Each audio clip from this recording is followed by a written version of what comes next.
శుభమస్తు. శ్రీరామ జయం. మార్గశిర మాసం, మార్గశీర్ష మాసం ఎలా చెప్పినా ఒకటే. అంతరార్థం ఏమిటి అంటే, ఆంతర్యంలో ఉండేటటువంటి పరమాత్ముడు మనకు మార్గనిర్దేశం చేస్తాడు ఈ మాసం. అందుకే మంచి మార్గాన్ని అన్వేషించేటటువంటి వారికి ఆ తోవ ఇది అని చూపించేటటువంటి శ్రీకృష్ణ పరమాత్ముడు భగవద్గీతను అందించిన మాసం.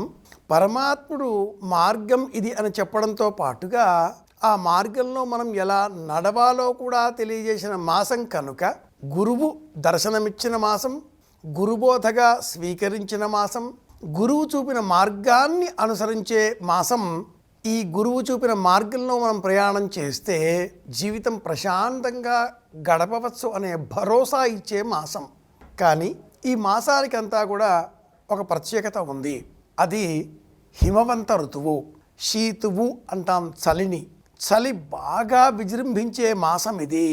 అలాగే పగటి కాలం బాగా తక్కువగా మారిపోతున్న కాలం కూడా ఇదే. ఈ నేపథ్యంలో ఈ మాసమంతా కూడా మనం విష్ణువును స్మరించాలి, భజన చెయ్యాలి. ఆంజనేయుడు, శ్రీకృష్ణుడు ఎవరికి మనం ప్రీతిదాయకంగా స్మరిస్తూ ఉంటామో, ఎవరిని మనం మనస్సులో నిలుపుకుని వారిని స్తోత్రం చేస్తూ ఉంటామో వారిని స్మరించవలసిన మాసం ఈ మాసం.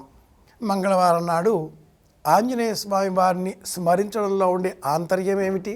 భగవద్గీతను తొలిసారిగా కృష్ణ పరమాత్ముడు అర్జునునకు ఉపదేశం చేసే సమయంలో, అర్జునుడితో పాటుగా ఆ సమయంలో అర్జునుడి రథం పైన టెక్కం మీద ఉన్న ఆంజనేయ స్వామి వారు కూడా ప్రత్యక్షంగా విన్నారు అని మనకు జానపద కథనాలలో పలు కథనాలు ఇలా తెలియజేస్తూ ఉంటాయి.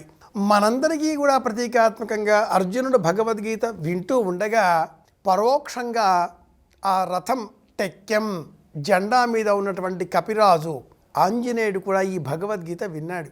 కొంతకాలం గడిచిన తర్వాత అర్జునుడు భగవద్గీత మర్చిపోయి కార్య సాధనలో కించిత్తు అభినివేశం ఏర్పడడంతో, అహంకారం కూడా కాస్త కలిగిన అనంతరం, నా వల్లే ఈ ప్రపంచమంతా నేనే యుద్ధం చేసింది అనేటటువంటి అజ్ఞానంలో పడి కొట్టుకుపోయి అనంతరం తెలివి తెచ్చుకొని, పరమాత్మ మీరేమో చెప్పారు, నేనేదో విన్నాను, మళ్ళీ చెప్పగలరా అంటే, కృష్ణ పరమాత్ముడు ఇది మళ్ళీ చెప్పవలసింది కాదు, పూర్వమే చెప్పి ఉన్నాను, మళ్ళీ చెప్పాను, ఇది ఆచరణలో ఉంచవలసిన అంశం అంటాడు.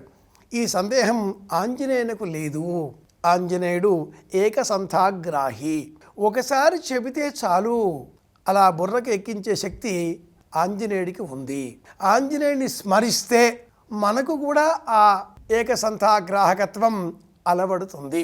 అందుకే మంగళవారం మార్గశీర్ష మాసంలో ఆంజనేయ స్వామి వారిని తలచుకొని సింధూర సేవ నిర్వహించినట్లయితే, ఆంజనేయ స్వామి వారికి సింధూరం అలదినట్లయితే, సింధూరం బొట్టు మనం పెట్టుకున్నట్లయితే, ఆంజనేయ స్వామి వారికి నివేదనగా సమర్పించిన గారెలు, మినపపిండి, మినపపప్పుతో చేసిన పదార్థాలు చిన్నారి బాలబాలికలకు ప్రసాదం నైవేద్యం అన్న పేరిట అందించినట్లయితే, వాటిని స్వీకరించిన అనంతరం వాళ్ళంతా ఓం హం హనుమతే నమః హనుమంతుడి నామాన్ని స్తోత్రపూర్వకంగా సంకల్పపూర్వకంగా అన్నట్లయితే వారికి అఖండమైనటువంటి విద్య లభిస్తుంది. ఒక్కసారి వింటే చాలు వాళ్ళు అన్నింటినీ కూడా తెలుసుకోగలుగుతారు. ఆంజనేయ స్వామి వారిని స్మరిద్దాం, ఏకసంథాగ్రాహకత్వం పెంచుకుందాం, మళ్ళీ కలుసుకుందాం. శుభమస్తు. శ్రీరామ జయం.